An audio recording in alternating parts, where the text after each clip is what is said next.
Hex generates their opening hands. Hex generates their opening hands not purely randomly like you do in a paper TCG like Magic, but using a modified hypergeometric distribution. They eliminate the 10% most resource light hands and 5% most resource dense hands that every deck could generate. So basically, everyone kind of gets like 15% free mulligans because they just don't see those hands, which is great because it means there's less games where like someone mulligan to 4 or 5, just like mulliganing one landers or mulliganing no landers, and like, you know, their decks that have like a reasonable amount of resources in them. Another great way that Hex encourages you to play interactive decks, I'm going to pull this out here, you can see this a little bit better. You can see my opponent and I have different portraits at the top and bottom of the screen here. The portraits aren't just cosmetic, they kind of give away some information about the deck that you're playing. So my opponent's deck, Bloodspinner Zorath, generally they're a kind of a more controlling or mid-range style deck that's interactive. So when you're playing an interactive deck in Hex, you can generally get a feel for what type of archetype your opponent might be playing just based on the champion that they are, which kind of mitigates some of that wrong half problems that control and mid-range decks tend to have, where like you keep a hand that's good against aggro and then your opponent's playing mid-range, or you keep a hand that's good against control and then they're playing aggro. Eternal doesn't even do that, Calibstream. What Eternal does is lazy and cheap compared to what Hex does. So Hex bases how it modifies your opening hands off of a probability distribution. What Eternal does is Eternal guarantees that there's a certain number of resources in your opening hands. So and the way Eternal does it, Hex doesn't have any awkward deck building restrictions that it has to impose by what it's doing. So Eternal has this really awkward deck building restriction where 1/3 of your deck has to be resources. Oh, that's gross. So these guys use what's called the prophecy mechanic to modify a card in my deck. So this card, in addition to normally drawing 3, it draws 2 extra from my prophecies, and my opponent's Withering Gaze not only gets to take this card out of my hand, but it puts it into their deck. So my opponent's going to be able to draw my Consult the Talents later on.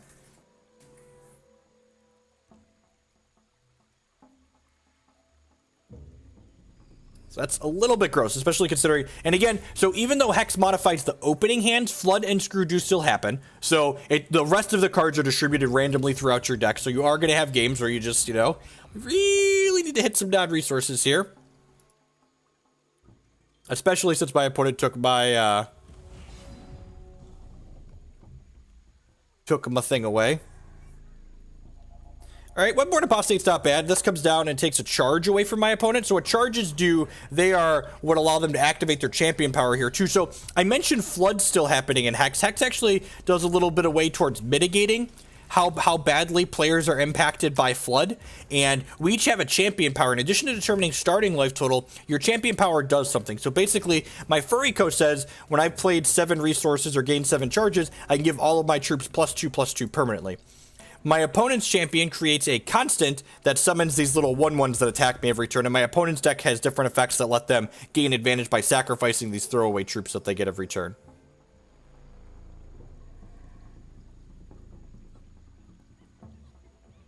There's a lot of difference, Calibstream.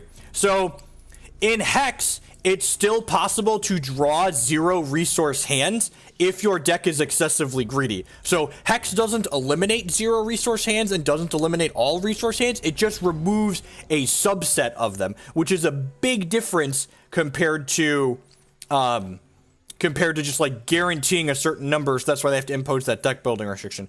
Just Consult the Talents here. You can see it has a cost of 7, but when I exhaust 3 of my troops, I get to reduce its cost to 1. Faithless Looting with the brand new Twitch Prime subscription. Thank you very much. I appreciate the support.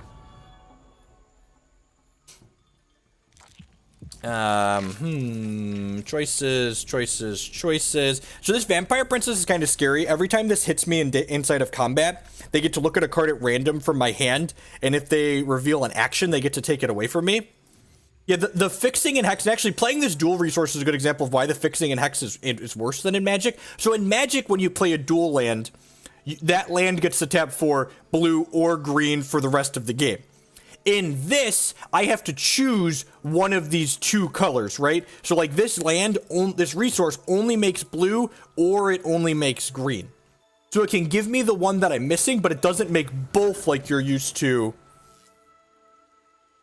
Awesome. Well, I really appreciate that. Thank you and welcome. So we're probably going to Transmogrifade this when this attacks. Transmogrifade is a good example of how they use variants in kind of an interesting way. So this reverts and transforms. You want this? This reverts and transforms the target troop into a different artifact considered troop with cost 1 less. So basically, it likely downgrades my opponent things.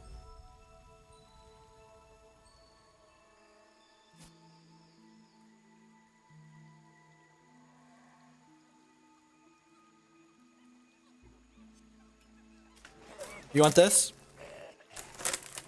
Alright, so their scary vampire princess just got turned into a tutu that I don't really care about, so let's just take a hit from this. Hopefully we don't get massacred this turn. That's a board sweeper.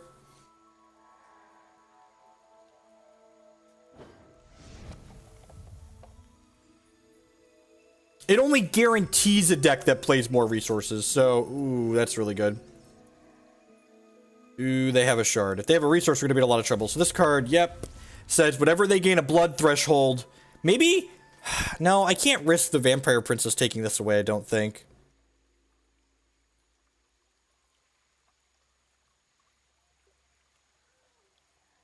The fixing is oh geez, and they get to take my Webborn Apostate, which means they keep me off by charge for the turn. This card gives something -1/-1 whenever they gain a blood threshold, and when they have 5 blood thresholds, they get to take my things. That's why this matchup is hard. So, the deck I'm playing is actually a combo deck with Arcane Soil and my Champion Power. So what Arcane Soil does is it lets me draw extra cards, and then it creates one of those 1/1 throwaway troops for every card that I drew for the turn, and then I activate my Champion Power and turn all my 1/1 throwaway troops into 3/3 throwaway troops. How good are the cantrips in Hex? They're okay. Guidance is actually fantastic. That's true.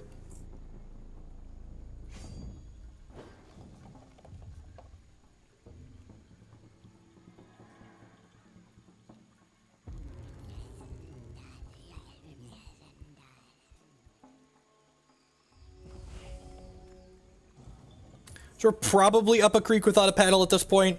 Bride's kind of going to take over. I think I had to transmog the Vampire Princess to keep her from attacking my hand, but not having an answer to this Bride. I guess I could Runebind it here. That's really not super appealing, because I'm not going to make that many Dreadlings on the Crackback if I spend more cards out of my hand. Guidance is certainly better than Opt. Guidance is really powerful.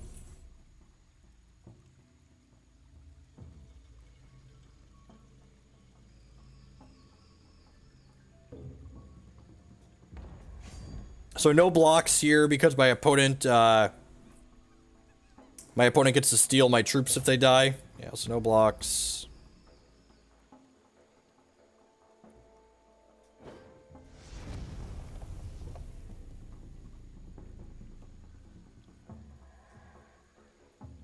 They have a massacre here? They're passing? Wow, that's good for us. Alright, well, let's cast this Arcane Soil and try and get him.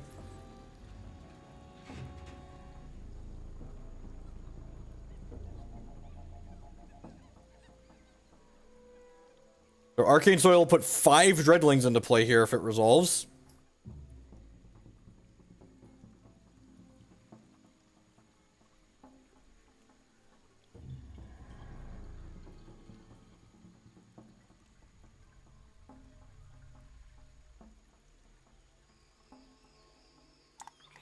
I'm gonna strangle one of my things in response here. I'm gonna go ahead and Runebind their Bride in response.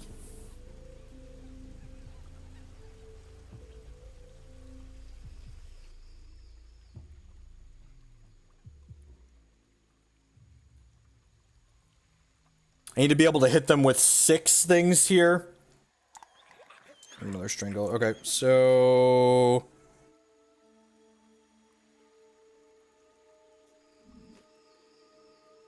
we're gonna get them here?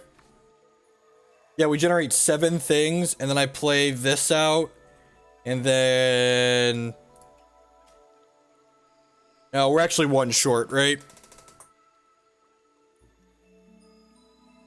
So I can hit this, and then they get to block 1, and then they go to 1 here.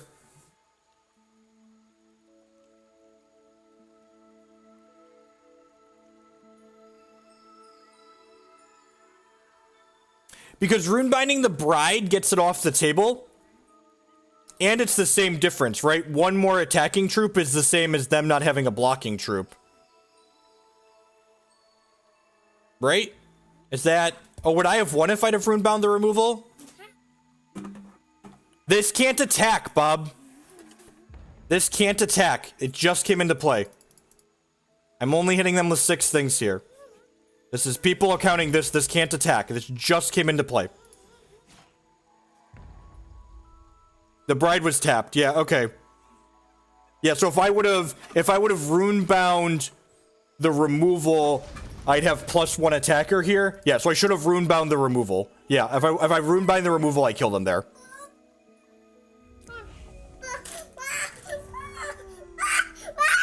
And then they hit this, so we're probably dead.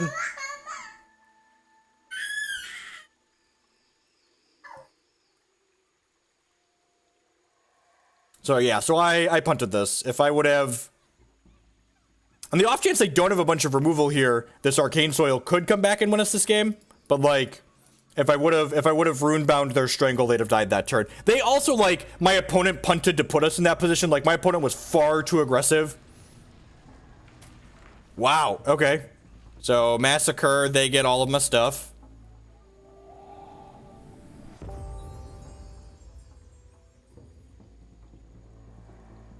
So Massacre gives the board -3/-3. Are they dead to this? They're dead to this, right? I'm gonna draw up to 4. This will draw up to 5 and then kill them.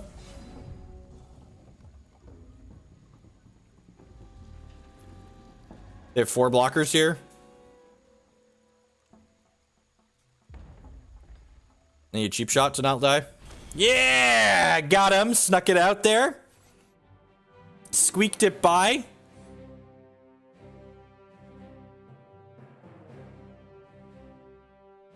Yeah, but I'd have one more attack. I'd have one more attacker, Mudkips. I'd have one more attacker is the thing. All right, so Confounding Ires in, interrupt target blood or wildcard. Do you want your helmet on, kid? All right, we'll put your helmet on.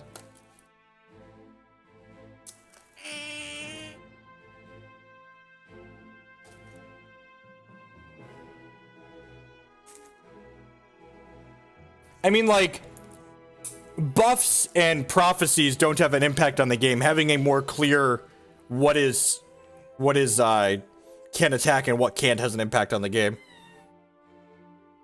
All right, so I want all of these. Honestly, these Webborn Apostates might be a bit of a liability with Bride, but I guess if Bride's living, I'm in a bad spot anyway. So what am I actually trimming here? I think the Runebind's medium. I guess it was okay there. Confounding Ire would have been better though, right? Yeah, I actually like this deck a lot. Actually, there's an article up on the main Hex TCG website talking about this configuration of the deck, and there's also a budget configuration there that's fairly inexpensive to build. This is kind of a mid-range combo style deck. I don't actually know what I want to cut here. I feel like I want everything. Silver Talent Mandate's reasonable against them too. Maybe I just want to cut one because it's kind of clunky. Yep, X comes out on the PS4. This coming Tuesday.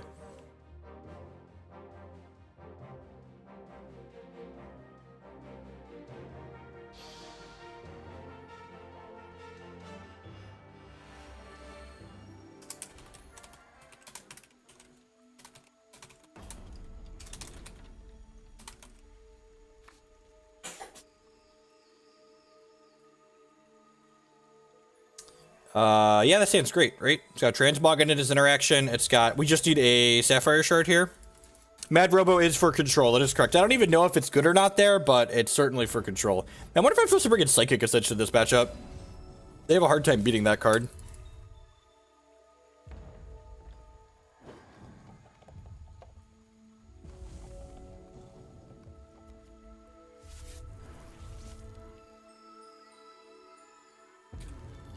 Nunthos Malice on 2 again, sure. So this is one of their engine type cards. This lets them pay 2 life to put 4 spiders in my deck, or sacrifice a spider to draw a card and gain some life. Drawing Thunderfield Seer on turn 2 feels kind of miserable. I would have loved to have played that last turn.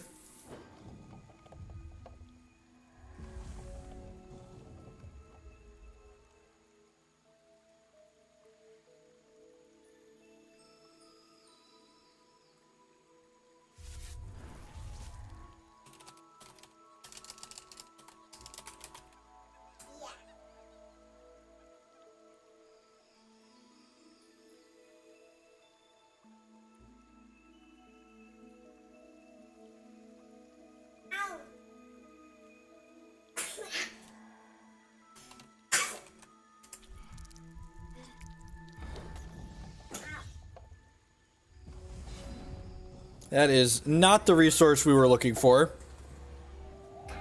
We do at least have this transmography to interact with this vampire princess, but again, like, this isn't super exciting because transmogging this means that, you want some of these?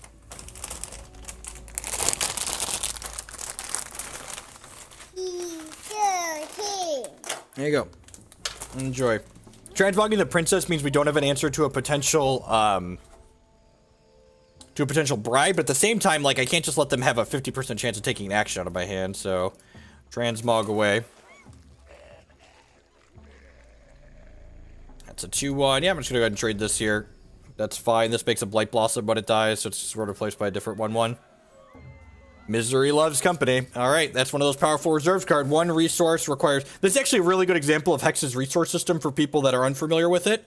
This card only costs 1 resource to play, but it requires that you have 3 blood thresholds to play. So, basically, it only costs them 1, but it requires that they've played 3 purple shards. 3 blood shards, if you would.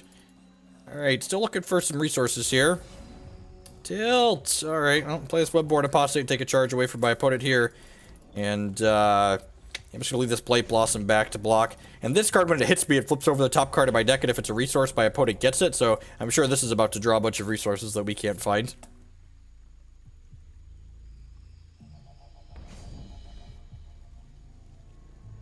I'll trade these two, I think.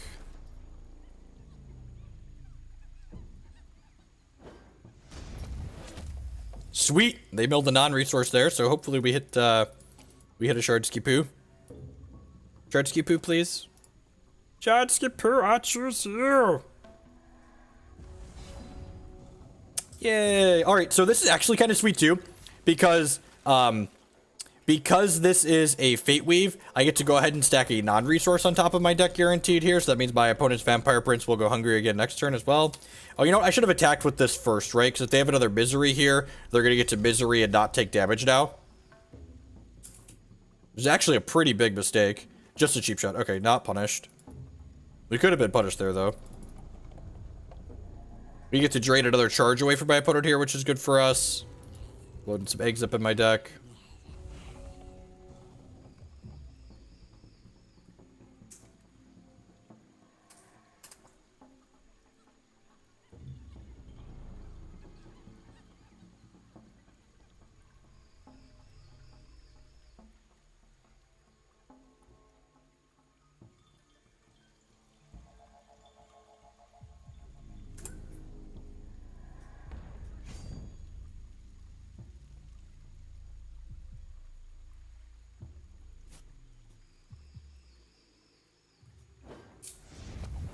Over a non-resource. We knew there was a non-resource on top because we stacked our deck that way.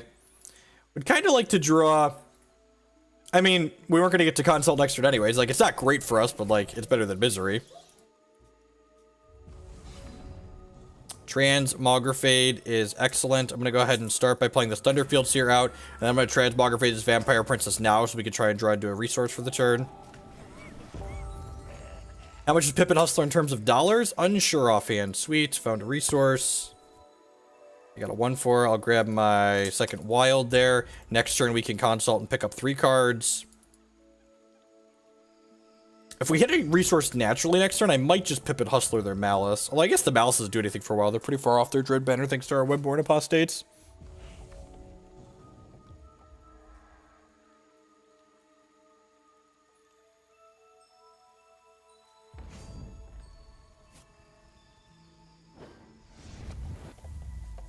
They buried our Prophecy card from the Seer, which is one of the reasons why I boarded one of these out. Honestly, maybe I'm supposed to board all of these out.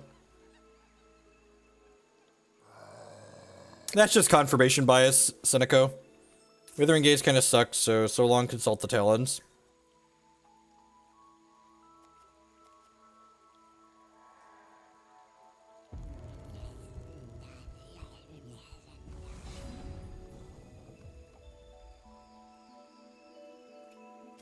Huh, I don't really want Arcane Soil for just 2, I don't think.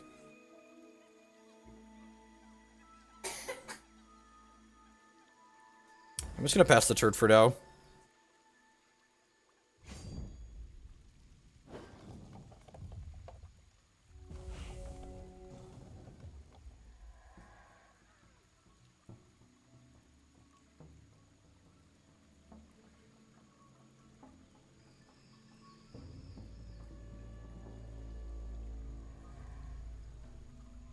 Yeah, if they attack with this Prince again, I'm going to play this Pipit Hustler as a quick troop and block inside of combat. I might just do it anyways, and then, like, on my turn, play this Arcane Soil and hit my Champion Power. Because, like, hitting my Champion Power with the Arcane Soil here, we don't have anywhere near enough cards to combo kill, but, like, the buff on Furiko is permanent. So, like, if these guys get bigger, oh, geez. Well, I just got punished for not Pipit Hustling sooner. They drew my Consult the Talents that they had Withering Gaze out of my deck. It's a tilt.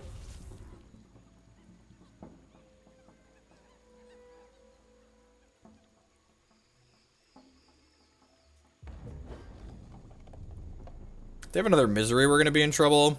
If they don't have another Misery, we might actually be able to pressure them out of this game.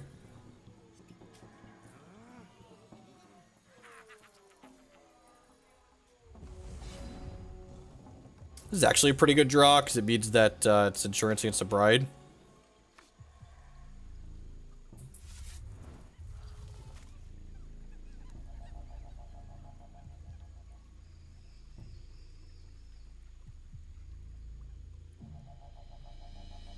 Cheap shot, sure.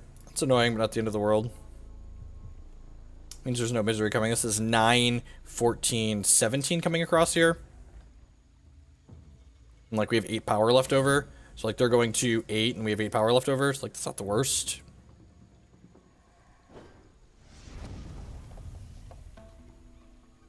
I guess they have a piece of spot removal. We're going to be in a little bit of trouble here. I have a hard time closing out from here. That's prophesized. It's not.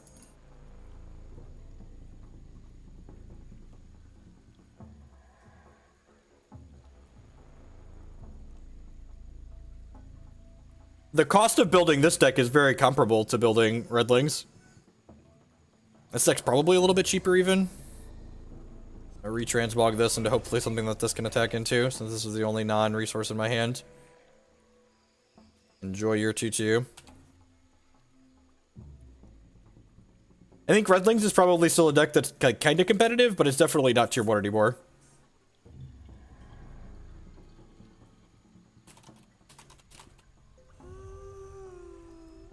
That's unfortunate. They still missing the resource? That would be great for us.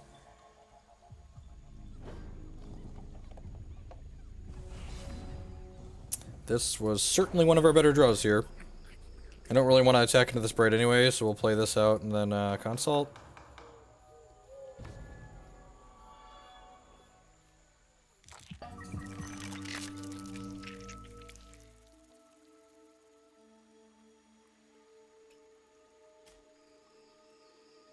Alright, the game's gonna hold up this Confounding Ire. It lets us interrupt a blood card.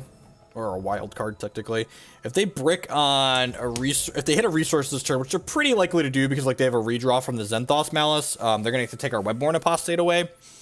But if they do brick on a resource in 2 draws, it's gonna be a pretty good spot. This Arcane Soil is gonna make 5 guys to punch through with next turn. How is RDW these days? It again, just like one of those decks that, like, went from tier 1 to, like, maybe not tier 1 because Lasgar's Vengeance is gone. Yep, there's the Spider Sacrifice. Can you brick one more time for me? If they brick here, I think we're actually ahead. Consult was a good draw. And that's one of the reasons why I like this deck too. Like, in addition to having a lot of play with, like, sequencing choices, like, this deck gets to draw a lot of cards. As someone who enjoys drawing cards, this deck is a good old time.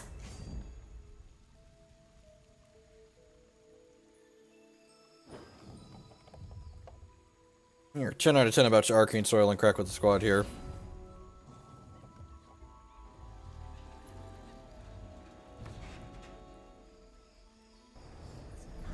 Huh. Am I still cracking with the squad with the draw of Consult the Talons? How many Transmogger Fades have I played? I think I've already played 2 of them, right? That's kind of tough.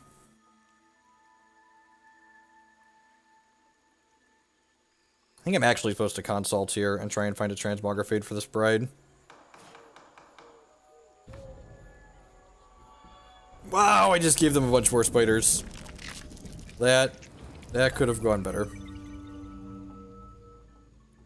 Alrighty. Well, there are a lot of spooters in my deck, apparently. Yep. I'm gonna ship with these. They want to trade off, that's fine. If they're trading off now rather than when their bride is active, that's better for me, I think. We're going to lose this one. This is fine. We won game 1, so we'll get a game 3 in.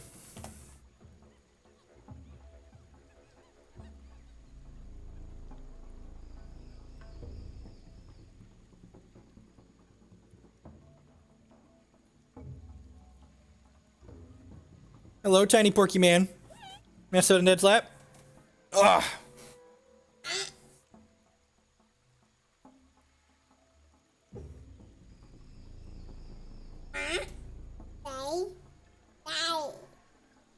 That is Daddy on the TV.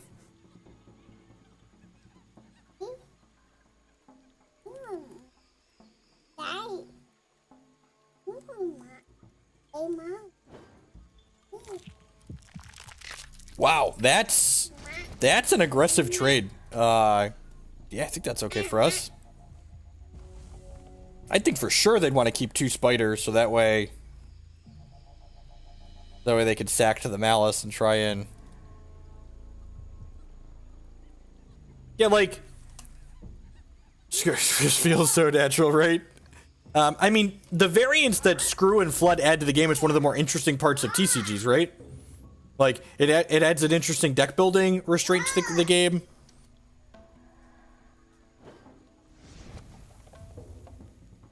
Did they finally hit their 5th resource?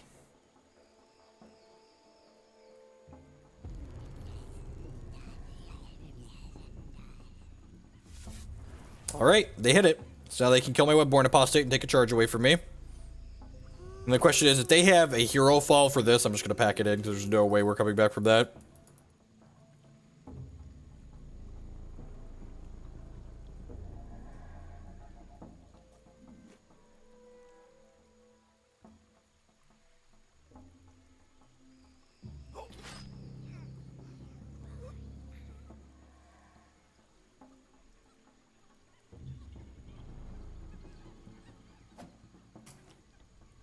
Could have sequenced a little bit different, a couple spots there.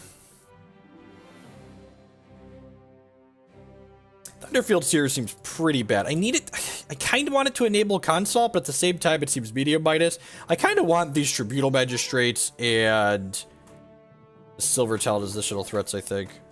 Let's give this a try, see how it feels. I'm not 100% sure what my board plan's supposed to be in this matchup. You're very loud, child. Morning, coach. Eat ow, eat ow.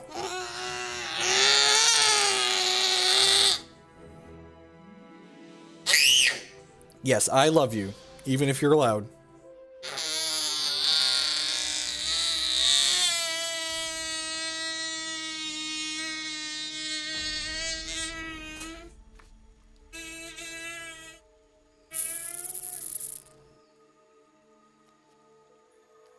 Kind of feels like a trap. Kind of feels like a trap. We find an ice. We found a resource at least. Ice would have been ideal, so that way we could have, what's the word I'm searching for? Guaranteed a 4th resource drop. Morning, Raging Yoshi. Life is swell. We vomited $24 playing Magic Online, so we ended that a little bit early to play a fun TCG that doesn't take all the money out of my wallet, which is nice. Yeah, 10 out of 10, just gonna go ahead and play the Shard Sword here. This is good if we draw Consult next turn. This lets them get Malice or a Vampire Prince through here, but I think that's fine.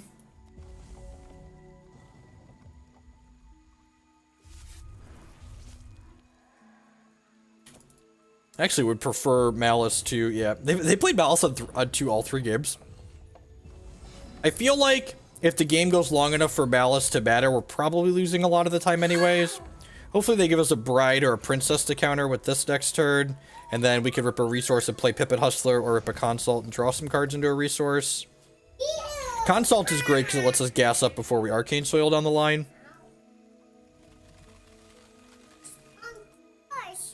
Push on. Do you want your helmet off? Off.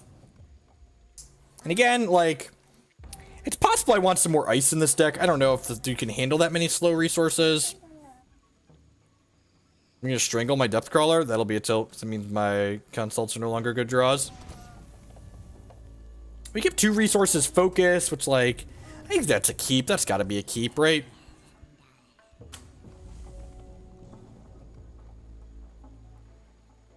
Opponent being aggressive with their ballast usage, which doesn't seem unreasonable considering we're bricking here. We're basically just like stab confounding ire on anything that they give us that's a reasonable target for it.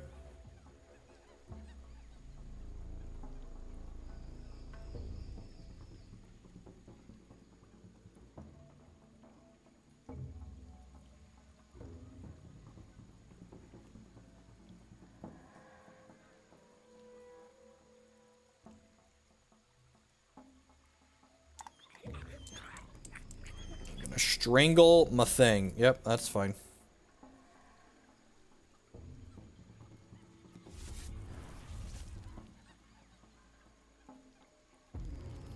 Yep.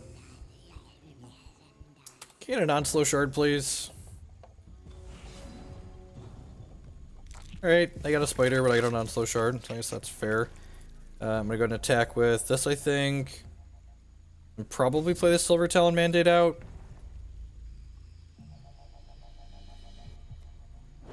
I feel awful if they go Bride Misery, we're probably just dead here. But, like, I really just need to put pressure on the table, I feel like. So if they don't go Bride Misery, if they just have Misery, we're, like, behind, but not over. The game's not over. Bride Misery probably... Bride Shard Misery probably means the game's over.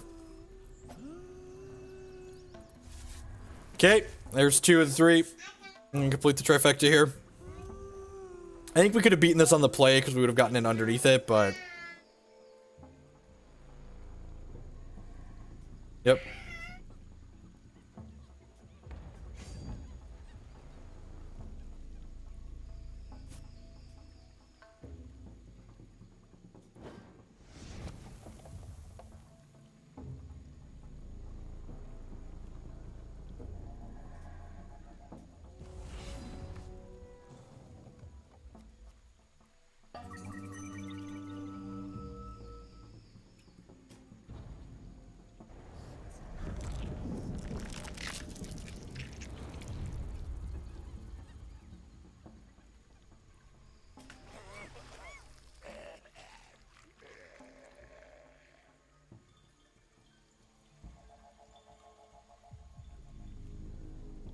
Yeah, we're pretty dead here.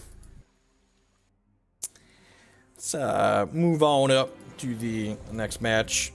I could have ground that out, but like I said earlier, I mentioned this earlier, like, especially on the ladder system where, like, we're not losing money when we're playing and you kind of incentivize to play more games, like, we're probably, like, sub 5% to win that game, so just, like, get up and move on. Let's play, queue on into another match there where you're far more likely to win than being behind there. We kept 2 resources focused on the play, and I think I'd keep that hand every time. I think there could be an argument for, like, playing a few more ice in the deck. I'm only playing 5 ice currently. I don't think that hand was an unreasonable keep with a little bit of the bad side of variance there. I could have held up the ire and the pipit versus playing out the mandate, but, like, if I play the mandate out there and they don't hit like they did, we end up being in a pretty good spot.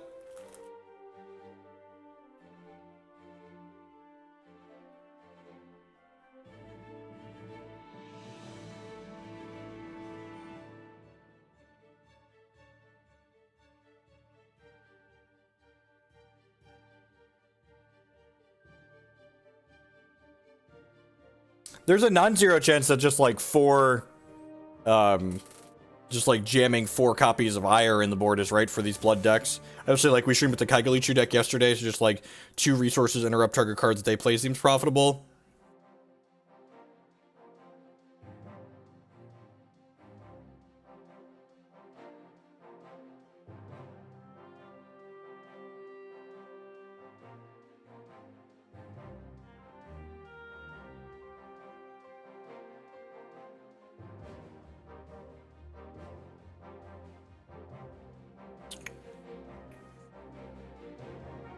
Morning, Bob.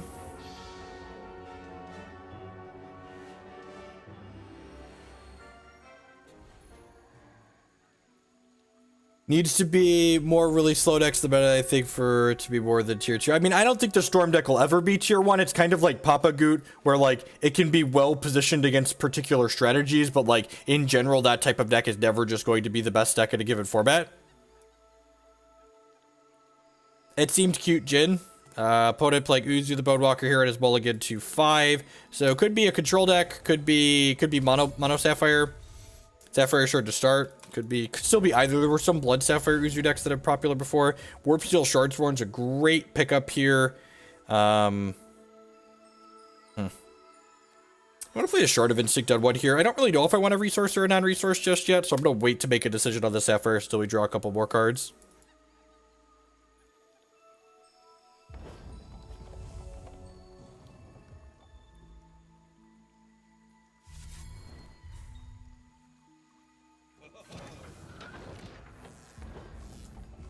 It appears to be playing Mono Sapphire.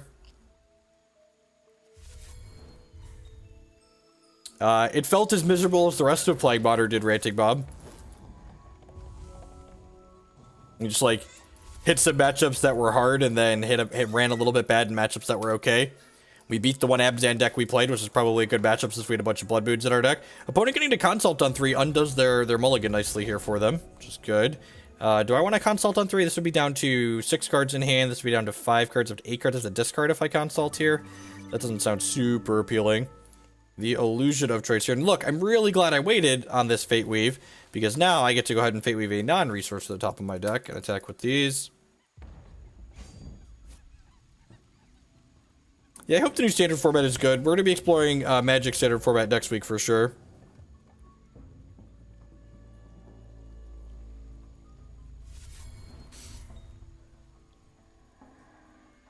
So, Cyclone Shaper. Okay, that's interesting.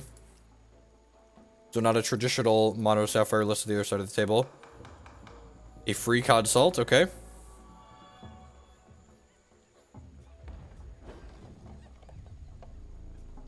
I want to transmog this. If I transmog this, I can Consult and not discard, which feels good.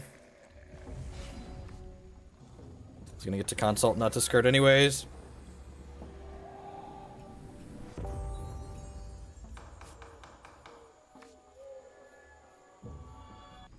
Webborn Apostate is actually a great draw here because it allows me to advance our charge power a little bit. We've got another Consult here, so hopefully we're going to be able to pressure them a little bit. I guess if they have a couple of Empresses here, if they have 3 Empresses here, we could be in trouble, but we have Transmog plus Pipit Hustler, so we can answer 2 Empresses this turn.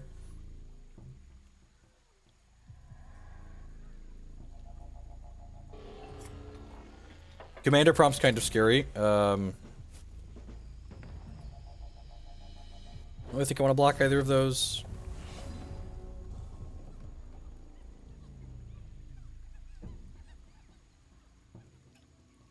Huh. Lead on this, see what we get.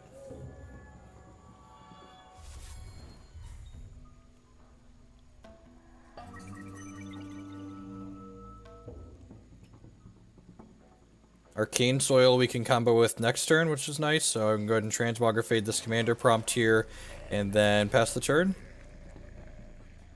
So we have 6 charges right now, so next turn we'll be able to Arcane Soil, drop a couple of cards, make a bunch of Dreadlings, and then tap our Champ Power and hopefully kill our opponent.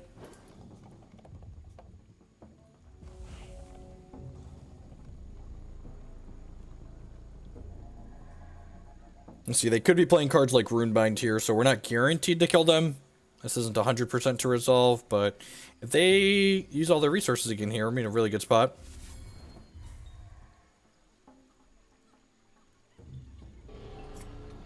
The Commander Prompt, yep. Am I dead here? 6 and 9's 15. Transmogrifade this. Perfect. Alright, well, I'm just gonna take this hit now.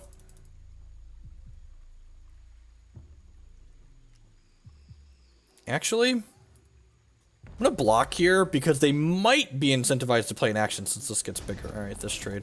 And I keep the same number of troops here, so I keep my life total a little bit higher. kind of bait them into maybe playing a Runebind if they have one. If they have a Runebind, they can interrupt our Arcane Soil, but if they don't have a Runebind, they're dead here.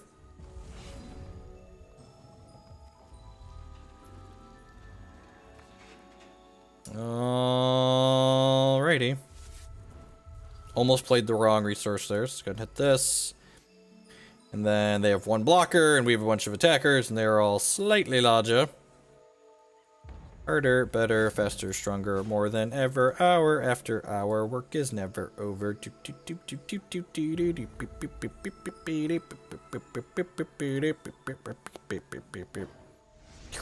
Negative 14.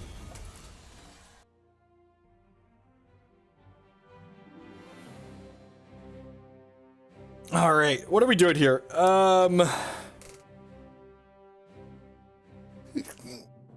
This match like just a straight race. It feels like this is just like a straight race to the combo. I kind of want to cut these Silver Talon mandates and bring in these Runebinds. Runebind's pretty good at disrupting like their copycats. Be like one Magistrate is fine because it helps my Arcane Soils combo kill.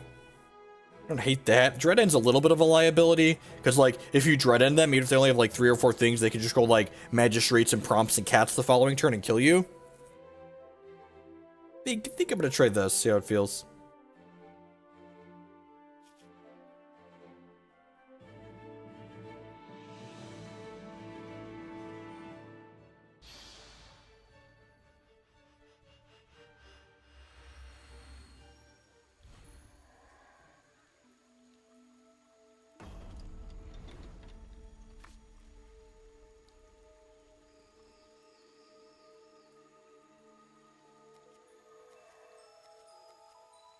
That's satisfied, right? It's got soil in it. It's got a couple of early troops.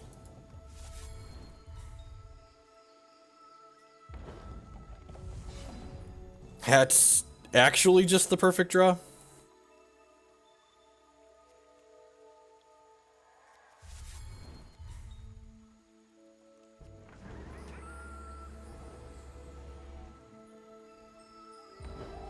I mean, decks like this are really good against decks like Mono Ruby because you can actually put blockers into play. The reason why decks like this weren't good against Mono Ruby last season was because Lasgar's Vengeance could clean up all of your stuff. But now, like, we can just put a bunch of, like, meaningful blockers into play and, like, the games actually go, like, how you expect them to play out, essentially. Or, like, we put a bunch of chump blockers like this into play and the Ruby deck has a lot of difficult time attacking through it before we can actually combo them. Or even just, like, chip away at their life total. Like, we don't even necessarily need to combo that matchup so much as just, like, make our default guys that we have a little bit bigger. Boltwing Phoenix is the scariest card out of the Ruby. I guess Crackling Magma's kind of annoying, too. That is a even better consult than this other one. So I'm going to play this. Your second Sapphire. If I play this, I draw 4. So I'd actually have to discard if I do that. So I don't think I want to do that. Go ahead and do this. Looking for, like, Transmogrifade to, like, answer this thing. That's exactly what we found. I'm gonna go ahead and do that now before my opponent has a chance to do anything. Resources on their turn. If my opponent has a bunch of copycats and, like, a commander prompt here, we could just die this turn.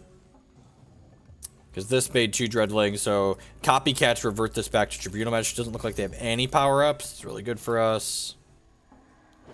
Still a pretty sizable hit, though. But it doesn't have a 4th resource. That's good for us. All right. Start by focusing. Kind of looking for, like, Webborn Apostate here, right? The illusion of choice.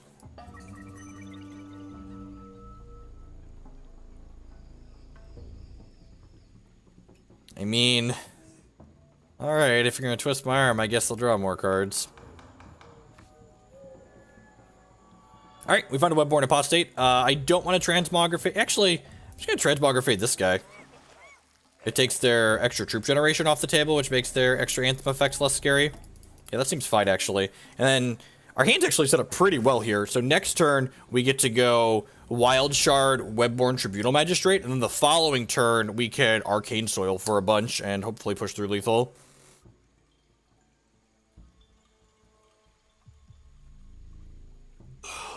But stumbling and fumbling here a little bit. They have an Empress, but it doesn't look like they have a extra resource still. Actually, with them bricking on this Webborn's going to be really good here, because it's going to put them off of... This puts them behind a turn on their charge, which means even if they hit a resource next turn, they're not going to be able to lock us out of the game.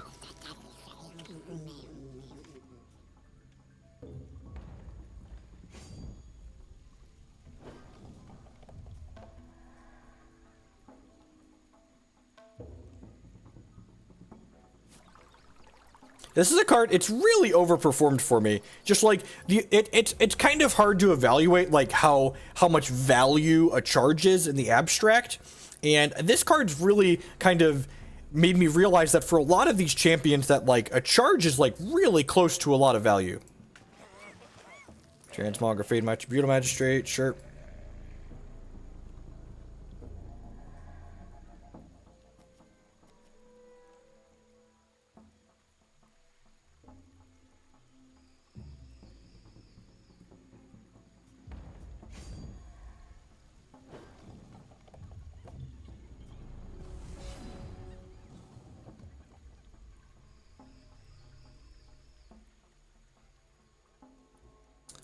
So I'm going to soil first here, because if my opponent has a Runebind, I can use the Consult. I can use the Consult to unrunebind that. It doesn't look like they have it, and we're just going to kill them. GG's opponent.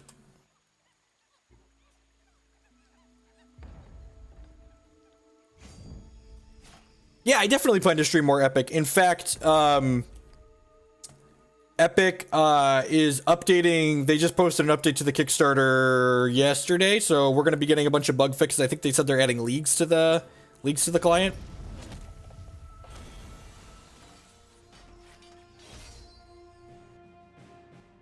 You've assembled Splinter Twin and have now won the game. Let's play one more with Furiko, and then we'll change it up.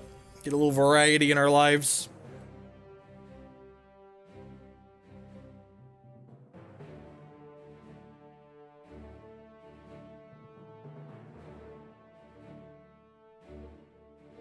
I would just like to say good morning, afternoon, and good night, Hexers out there. Thanks for choosing to spend part of your day here, battling some Constructed. If you're enjoying what you see, remember to hit that follow button if you haven't already. It helps other people find my stuff. If you're really enjoying what you see and you want to help me produce more Hex content, there's a couple different ways you can do that. The first way and best way is by subscribing on Twitch. It is currently September, so all new subscriptions are half off this month. You can also support my content by supporting my sponsors. InkedGaming.com would love to help you customize your gaming experience. They do custom playmats and mouse pads. You can upload your own custom artwork that you have the right to redistribute or select from their own wide range of artwork on their website. And HexPrimal.com would love to buy and sell Hex TCG singles with you. If you're going to buy some cards for Hex anyways, please do it with Hex Primal. If you use code Jeff5, you'll save 5% on your orders with them while also supporting my content here. Waiting for our next ladder match to pippity pop here.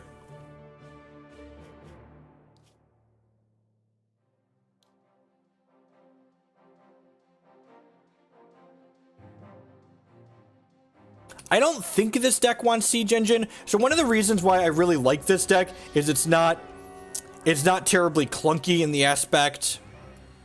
It's not terribly clunky in the aspect of what's the word I'm searching for? That your combo cards like Arcane Soil are just like good Hex cards when you just like want to draw and play them normally. Whereas Siege Engine, when you don't have everything going right, it's a really clunky card that's like awkward to draw. I think Mono Blood will be a tier... Mono Blood is certainly a tier 1 deck in this format.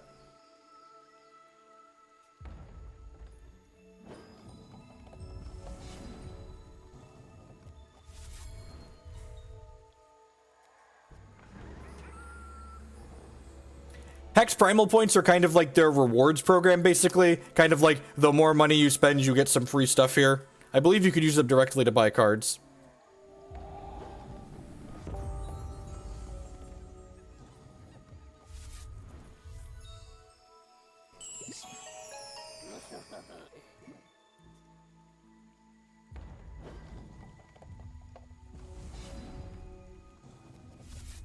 Right, play my Apostate out here, stag a charge for our opponent. Yeah, just sitting tight here. For those that are unfamiliar, Rolf was in chat earlier, and they top 8'd the... What's it called? They top 8'd the Bash this past weekend where Matt and I were casting.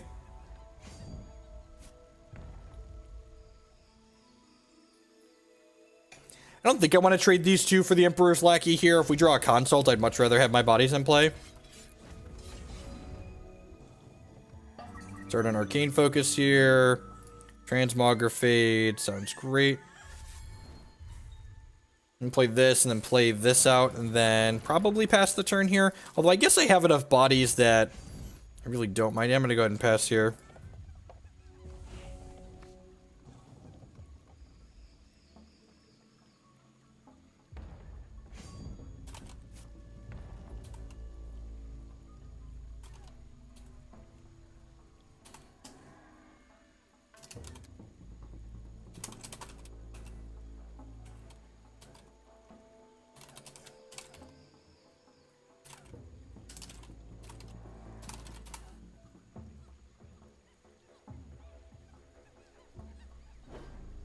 When is the next thing we're casting? In 3 more weeks? A little over a month, actually. Maddie and I will be back on the weekend of October 28th. So, as much as we love casting, as much fun as it is, it's, you know, my wife has to have the kids the entire day on her own, essentially. So, it is not... Maybe I'm just supposed to play the Pipit Hustler there. I'm going to Transmogrifade this dork because I probably want to get rid of it anyways, and I would like to draw a card if we had, like, a Consult or something here.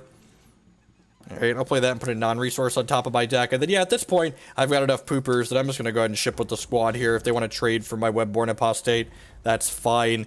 Dealing an increment of 3 damage to them is reasonable.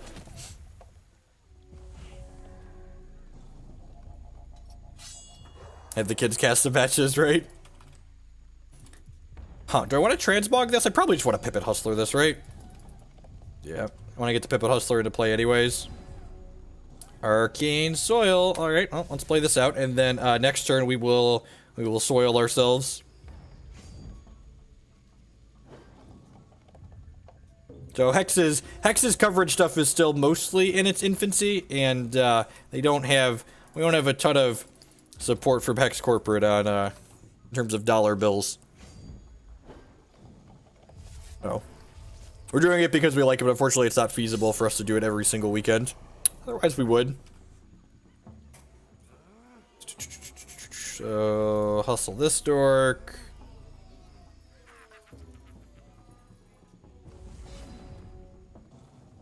Tap the old Arcane Soil, make 5 Dorkos. They're not seeing a Consult this game made that a little bit worse, but we do still get to hit it. Check, check, check it, see? Wreck it, see? This last Transmog is going to be good, because this is probably going to block one of my 3/3s or my 5/6, so that I'm going to Transmogrifade this. And again, one of the things I really love about this Furiko deck is even when our combo attack like this isn't quite lethal, these troops keep this modifier permanently. So, like, we're going to get to pressure our opponent a little bit extra past that. Yep. Oh, that actually lets them sack something if they wanted. So they go to 3 here, and we've got 3 guys in play still that are lethal here.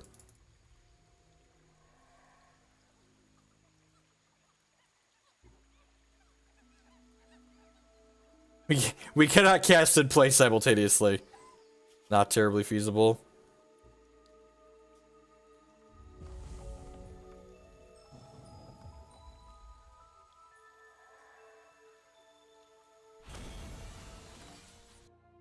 So we flooded a little bit, but they stumbled enough that we were able to capitalize that game. I think this is a matchup where Dread End's pretty good. Their deck's a little bit more mid-rangey. Dark Wonders! I don't have anything witty for 11 months. Well, thank you for coming back. I appreciate the continued support. Welcome, welcome. This Runebind in my main deck is kind of just like a placeholder card. It's easy to reserve out.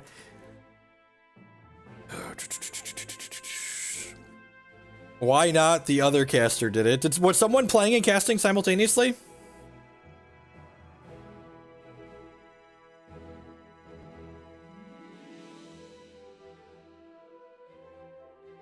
What decks are we playing today? We're kicking off with Furiko. I think this is going to be our last Furiko match. And then, what do I want to play after this?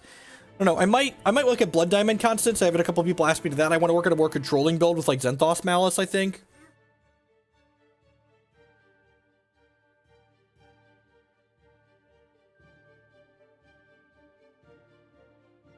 Oh, just like streaming themselves playing? Yeah, that's different than doing like actual coverage, right?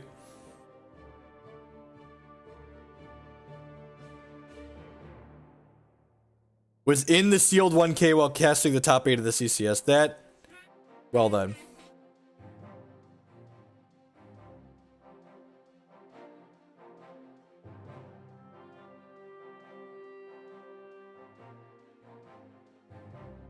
Let's give this a go.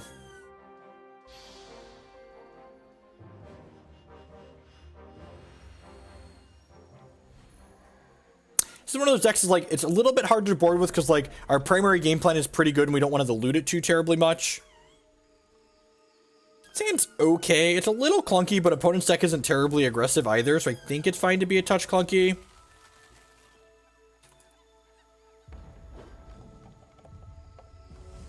That's actually the deck I'm talking about, Dark Wonder.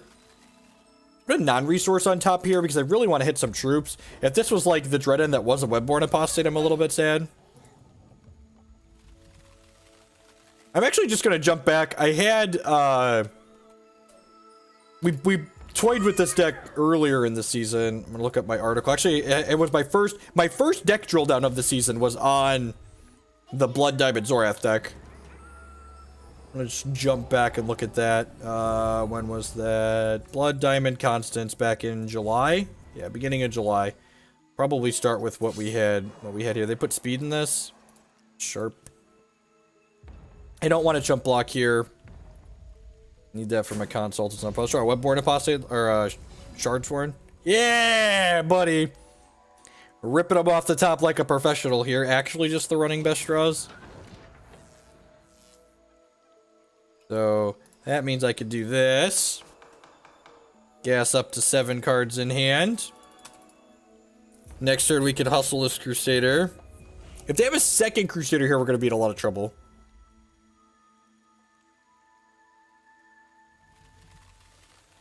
It's going to be a lot of pressure.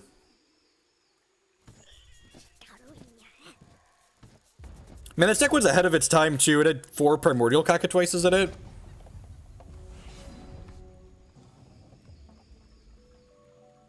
Opponent's playing Exo the Primeval. For 4 charges, they can sacrifice a troop to give an opposing troop -2/-2 permanently. Wonder if they're going to attack this into my obvious Pipit Hustler here.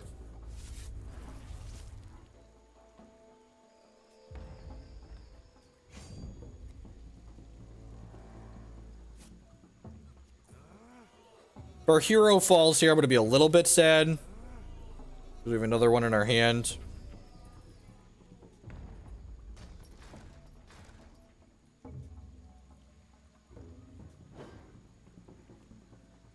Gobble, gobble. Down to 13 here. Get a Blight Blossom off the Depth Crawler.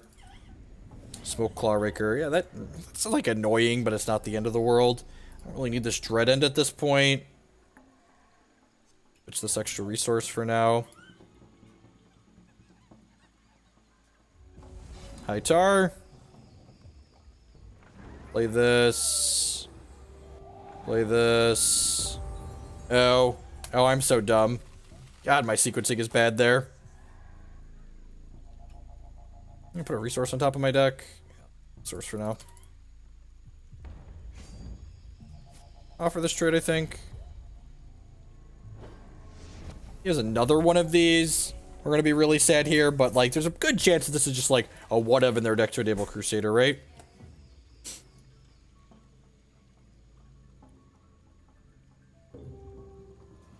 Infinitrix, yep.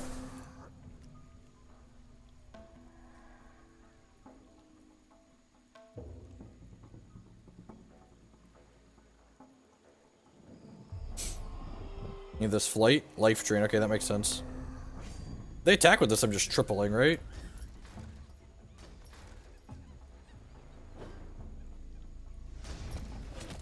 Yeah, I think we're gonna play the Constance deck next. Seems reasonable. Play this. Can hustle inside of combat next turn.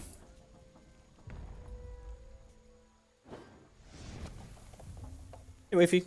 You got check already? Correct. Yeah, there's a note on the forum saying that the auction house is down right now, Batman. Hello, Jacob Jeffrey. How are you, bud? You want to come sit by Dad? He was so excited that All right, so Cockatrice is kind of rude here. We're going to lose the Arcane Soil, but we do have a double prophesized action coming up here, which feels pretty good. That's fine. Lose this Arcane Soil. Go along. And again, like, we don't have to combo for this deck to be great, which feels really good. If we just hit a resource next turn, we're going to get to activate our champion power and just, like, make our board really big. And Warp Steel Shard Sword, which is another thing that adds to the size of our board here. I'm just going to crack with both of these, right? I should have waited to play the Shard Sword until after I attacked if I was going to attack like this. Get some Jake Kim here. Look at how precious this kid is. Back from a tough day at preschool. Ready to hex it up? Did you study hex at preschool today? Did you go over the pesky Pippet? The Pippet Hustler? Did you learn how not to get hustled? Never kill the life drain guy here. I agree. And give lessons on hustling here. Every day we hustling. Oh, that's annoying. That's a good rip. Good ripsky poo. They get to put life drain and steadfast over on this other guy and start cracking us. We need to rip a hustler or a transmog at this point. Hopefully we rip transmog with 2 draws on it and then draw into a resource with the champion power and attack for a bunch here. That would be the ideals. Another hustler is the second best though.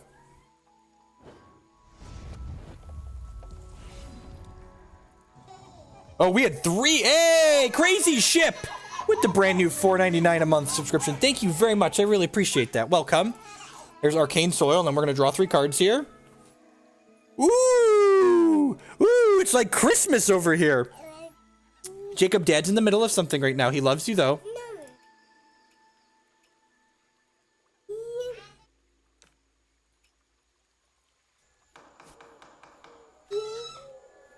So, my opponent's deck doesn't have... No, I don't think we can kill them here. Wait, can we kill them here? That's actually a good question. No, they have way too many blockers, right? Like this life drains. So they're effectively at 31. They're effectively at 31 with 2 blockers. If I Arcane Soil, I'm gonna get 7 guys. That's 21. Yeah, I can't kill them here. But I can play the Silver Talon Mandate. And then play this and then pass the turn. Well, I guess I could attack with this. Maybe I should have just hit my champion power here, honestly. I mean, it's an important question, Bob. It's what I often mess up the answer to. Do I have lethal?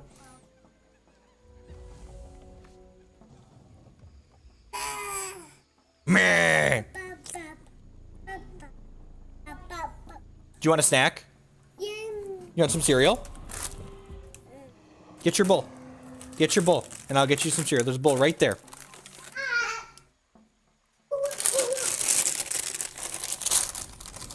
Wow, that's really good. Wow, they're playing multiple Smoke Claw Rakers. Maybe I should have hit my champion power last turn. I probably should have hit my champion power last turn. If I hit my champion power last turn, these would be 3/3s right now. I guess it's a necrotic to reset this, so that kind of makes sense. We might still be able to kill them through this. This is going to make 3 things next turn, and then we'll hit the champion power and have all the other attackers in play too. Sacrificing that to kill one of my birds, sure. They're only gaining 3 here, so the opponent's effectively going to 30. Because they're going to be able to block with this next turn too. This makes a Blight Blossom, right? Yeah, so let's just go ahead and block here. Because this reproduces when it dies. So my opponent's at 30 and 1 blocker, basically. I haven't figured out if this is lethal yet, but let's just smash. So that's 1, 2, 3, 4, 5, 6, 7, 8, 9, 10, 11. Yeah, this is actually lethal, right? It's exactly lethal. Yeah, it's exactly lethal. This Furiko deck is great. Can we talk about decks that are great? The Furiko deck. The Furiko deck is great.